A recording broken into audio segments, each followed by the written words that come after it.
नमस्कार दोस्तों, साहित्यिक कहानियों के इस पटल कहानियां जिंदगी की पर मैं शैली नारायण आप सबका बहुत बहुत स्वागत करती हूँ।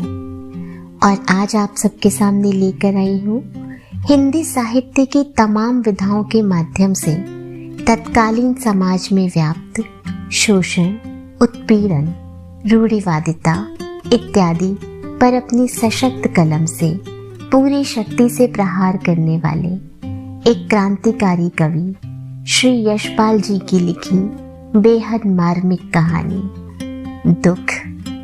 आइए सुनते हैं।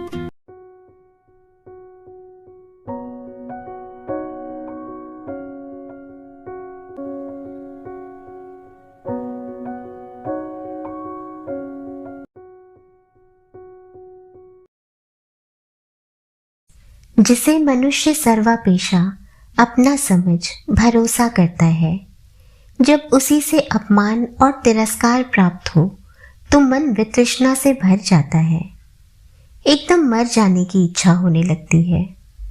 इसे शब्दों में बता सकना संभव नहीं। दिलीप ने हेमा को पूर्ण स्वतंत्रता दी थी। वह उसका कितना आदर करता था, कितनी आंतरिकता से वह उसके प्रति अनुरक्त था। बहुत से लोग उसे अति कहेंगे।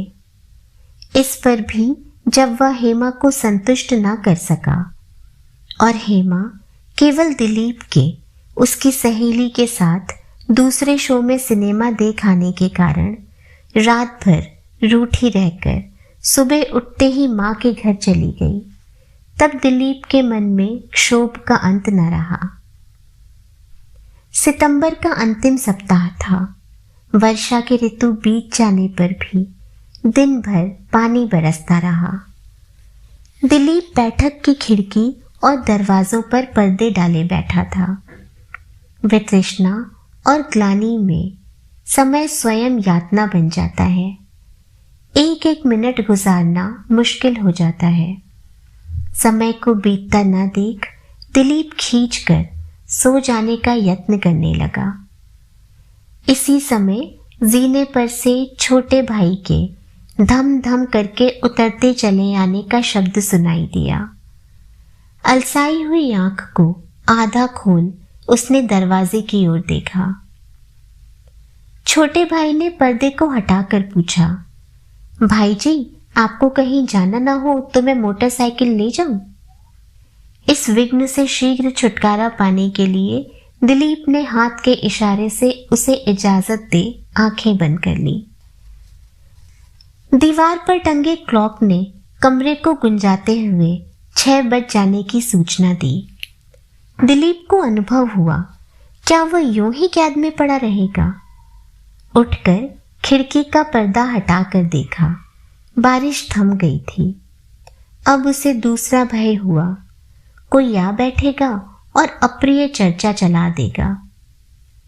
वह उठा, भाई की साइकिल ले गली के कीचड़ से बचता हुआ और उससे अधिक लोगों की निगाहों से छिपता हुआ वह मोरी दरवाजे से बाहर निकल शहर की पुरानी फसील के बाग से होता हुआ मिंटो पार्क जा पहुंचा।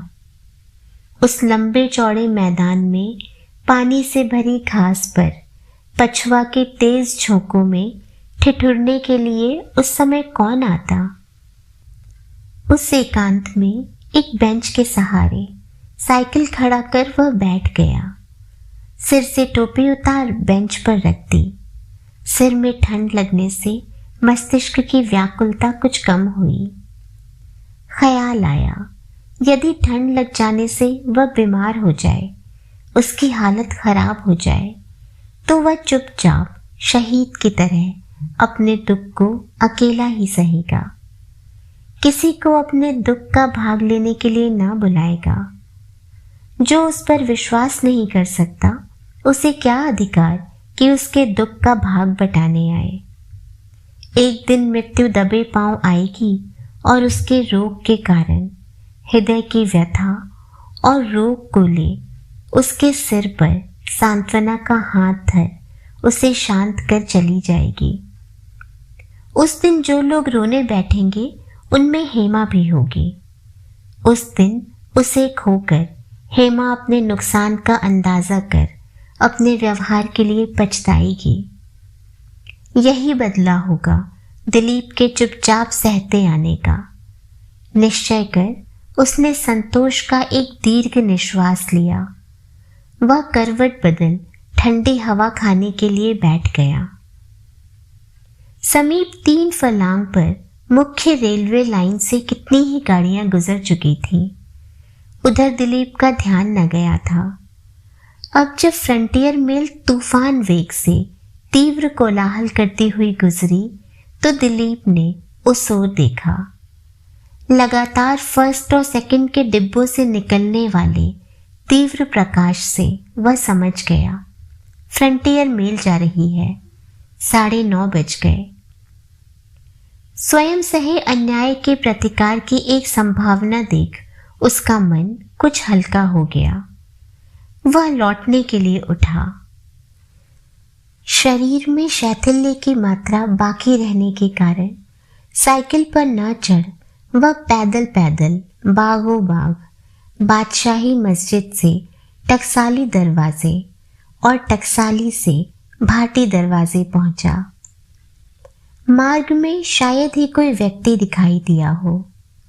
सड़क के किनारे स्तब्ध खड़े बिजली के लैंप निष्काम और निर्विकार भाव से अपना प्रकाश सड़क पर डाल रहे थे।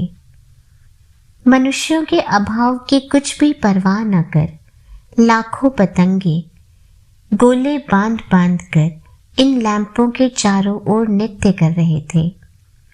सौर्य जगत के यह अद्भुत नमूने थे।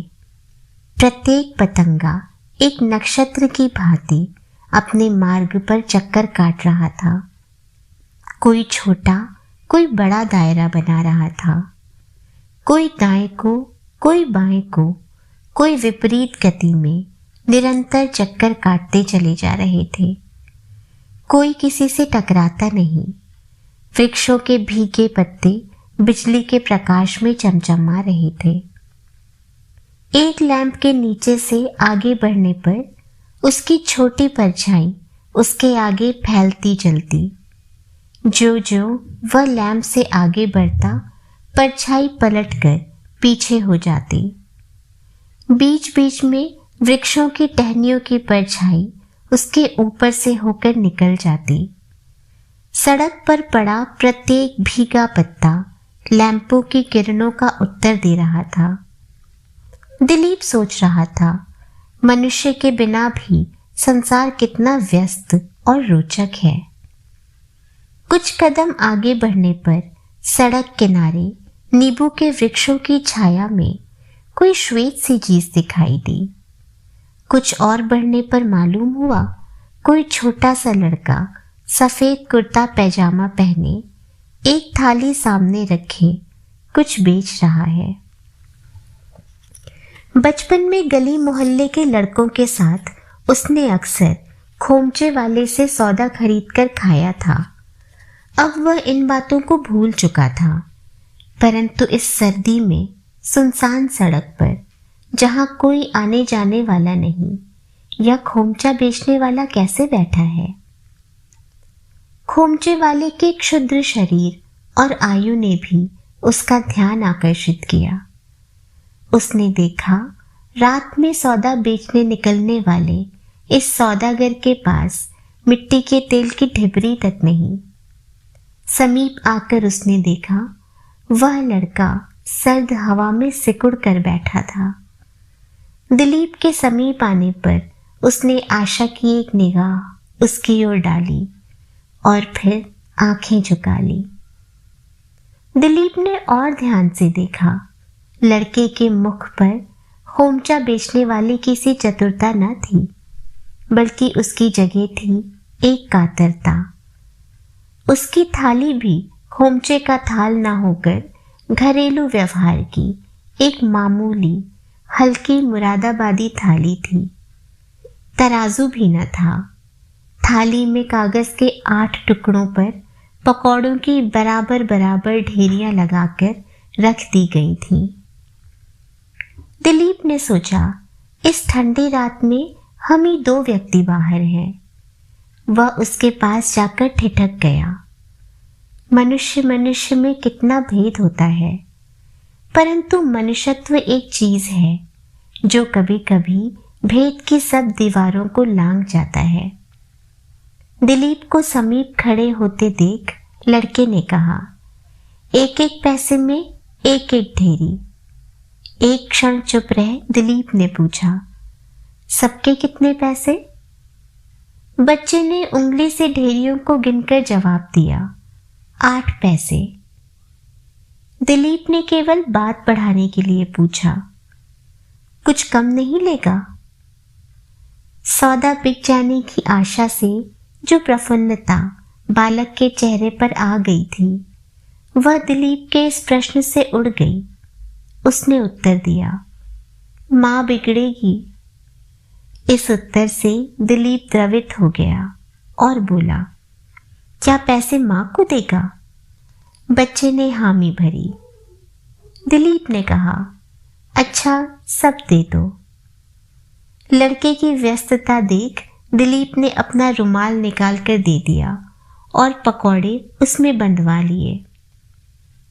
8 पैसे का खोमचा बेचने जो इस सर्दी में निकला है, उसके घर की क्या अवस्था होगी, यह सोचकर दिलीप सिहर उठा। उसने जेब से 1 रुपया निकाल लड़के की थाली में डाल दिया।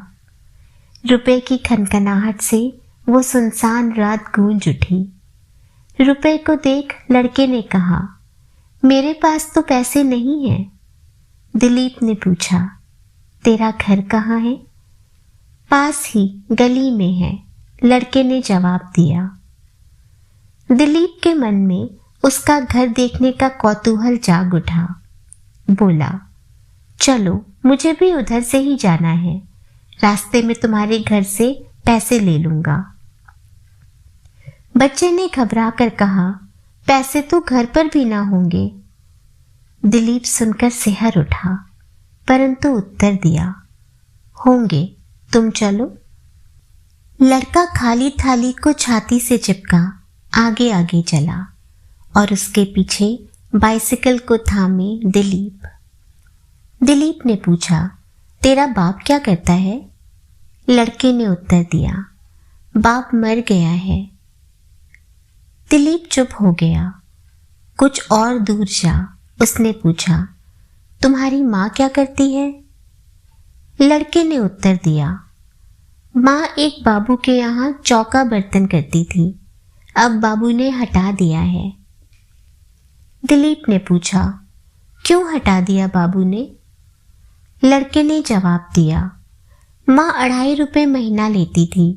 जगतू की माँ ने बाबू से कहा कि वो 2 रुपए में सब काम कर देगी, इसलिए बाबू की घरवाली ने माँ को हटाकर जगतू की माँ को रख लिया है। दिलीप फिर चुप हो गया। लड़का नंगे पैर गली के कीचड़ में छप छप करता चला जा रहा था। दिलीप को कीचड़ से बचकर चलने में असुविधा हो रही थी। लड़के की चाल की गति को कम करने के लिए दिलीप ने फिर प्रश्न किया, तुम्हें जाड़ा नहीं मालूम होता? लड़के ने शरीर को गर्म करने के लिए चाल को और तेज करते हुए उत्तर दिया, नहीं। दिलीप ने फिर प्रश्न किया, जगतू की माँ क्या करती थी? लड़के ने कहा, जगतू की माँ स्कूल में लड़कियों को घर से बुला लाती थी। स्कूल वालों ने लड़कियों को घर से लाने के लिए मोटर रख ली है और उसे निकाल दिया है। गली के मुहाने पर कमेटी का बिजली का लैंप जल रहा था। ऊपर की मंजिल की खिड़कियों से भी गली में कुछ प्रकाश पड़ रहा था। उससे गली का कीचड़ चमक कर किसी कदर मात दिखाई दे रहा था। सकरी गली में एक बड़ी खिड़की के आकार का दरवाजा खुला था। उसका धुंधला लाल सा प्रकाश सामने पुरानी ईंटों की दीवार पर पड़ रहा था। इसी दरवाजे में लड़का चला गया। दिलीप ने झांक कर देखा। मुश्किल से आदमी के कद की ऊंचाई की कोठरी में, जैसी प्रायः शहरों में ईंधन रखने के लिए बनी रहती है। धुआं उगलती मिट्टी के तेल की एक ढिबरी अपना धुंधला लाल प्रकाश फैला रही थी। एक छोटी चारपाई जैसी कि श्राद्ध में महाब्राह्मणों को दान दी जाती है, काली दीवार के सहारे खड़ी थी। उसके पाए से दो एक मैले कपड़े लटक रहे थे। एक क्षीणकाय आधी उम्र की स्त्री मैली सी धोती में शरीर लपेटे बैठी थी। बेटे को देख स्त्री ने पूछा, सौदा बिक गया बेटा? लड़के ने उत्तर दिया, हाँ माँ, और रुपया माँ के हाथ में देकर कहा, बाकी पैसे बाबू को देने हैं। रुपया हाथ में ले माँ ने विस्मय से पूछा, कौन बाबू बेटा? बच्चे ने उत्साह से कहा, साइकिल वाले बाबू ने सब सौदा लिया है, उसके पास छुट्टे पैसे नहीं थे, बाबू गली में खड़ा है। घबरा कर माँ बोली, रुपए के पैसे कहाँ मिलेंगे बच्चा? सिर के कपड़े को संभाल दिलीप को सुनाने के अभिप्राय से माँ ने कहा, बेटा रुपया बाबूजी को लौटाकर घर का पता पूछ ले, पैसे कल ले आना। लड़का रुपया ले दिलीप को लौटाने आया।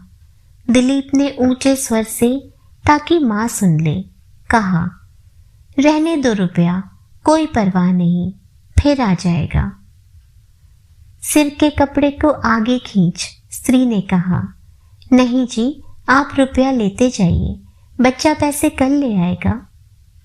दिलीप ने शर्माते हुए कहा, रहने दीजिए, यह पैसे मेरी तरफ से बच्चे को मिठाई खाने के लिए रहने दीजिए।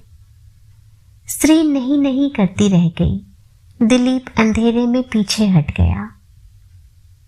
स्त्री के मुरझाए कुम्हलाए पीले चेहरे पर कृतज्ञता और प्रसन्नता की झलक छा गई।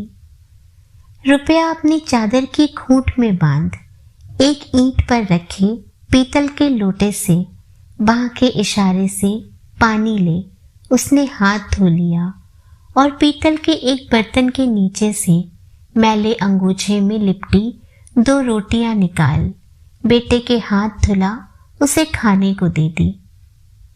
बेटा तुरंत की कमाई से पुलकित हो रहा था। मुंह बना कहा, रूखी रोटी। माँ ने पुचकार कर कहा, नमक डाला हुआ है बेटा। बच्चे ने रोटी जमीन पर डाल दी और ऐंठ गया, सुबह भी रूखी रोटी, हाँ रोज रोज रूखी। हाथ आंखों पर रख बच्चा मुंह फैलाकर रोना ही चाहता था। माँ ने उसे गोद में खींच लिया और कहा, मेरा राजा बेटा, सुबह जरूर दाल खिलाऊंगी। देख बाबू तेरे लिए रुपया दे गए हैं, शाबाश। सुबह मैं तुझे खूब सौदा बना दूंगी, फिर तू रोज दाल खाना।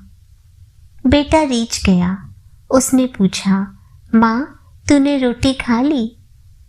खाली अंगूछे को तहाते हुए माँ ने उत्तर दिया, हाँ बेटा, अब मुझे भूख नहीं है, तू खा ले। भूखी माँ का बेटा बचपन के कारण रूठा था, परंतु माँ की बात के बावजूद घर की हालत से परिचित था। उसने अनिच्छा से एक रोटी माँ की ओर बढ़ाकर कहा, एक रोटी तू खा ले। माँ ने स्नेह से पुचकार कर कहा, ना बेटा, मैंने सुबह देर से खाई थी, मुझे अभी भूख नहीं, तू खा। दिलीप के लिए और देख सकना संभव न था। दांतों से होंठ दबा वह पीछे हट गया।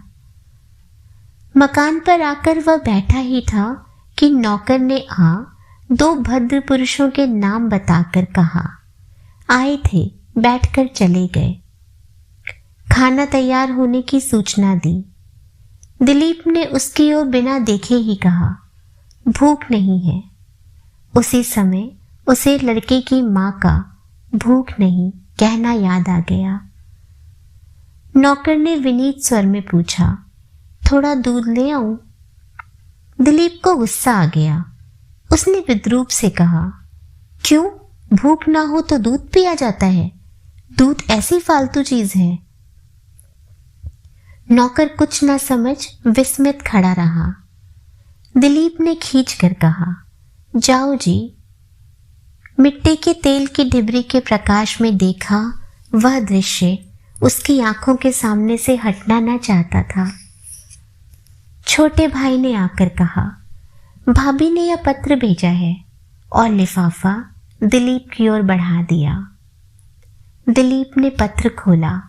पत्र की पहली लाइन में लिखा था, मैं इस जीवन में दुख ही देखने को पैदा हुई हूं। दिलीप ने आगे न पढ़ पत्र फाड़कर फेंक दिया। उसके माथे पर बल पड़ गए। उसके मुंह से निकला, काश तुम जानती दुख किसे कहते हैं। तुम्हारा यह रसीला दुख तुम्हें ना मिले तो जिंदगी दूभर हो जाए। दोस्तों, अपने जीवन में आने वाली परिस्थितियों के अनुसार हर मनुष्य अपने सुख और दुख की परिभाषा का निर्धारण करता है, लेकिन अपने दुखों से जरा सा नजर हटाकर अपने आसपास देखें तो शायद ऐसे बहुत से और लोग मिल जाएं जिनके जीवन के संघर्षों के सामने हमें हमारे दुख कुछ छोटे लगने लगे। इसी बेहद मार्मिक कहानी के साथ अब चलती हूँ। बहुत जल्द फिर मिलूंगी एक नई कहानी और कुछ और नए किरदारों के साथ। तब तक अपना और अपनों का बहुत सा ख्याल रखें। अब तक ना किया हो या चैनल पर पहली बार आए हो तो चैनल को सब्सक्राइब जरूर करें। पसंद आए तो कहानी को लाइक और शेयर करें। कहानी से संबंधित प्रतिक्रिया हमें कमेंट बॉक्स में लिखकर बताएं। स्वस्थ, सुरक्षित, संवेदनशील, संतुष्ट और प्रसन्न रहें। नमस्कार।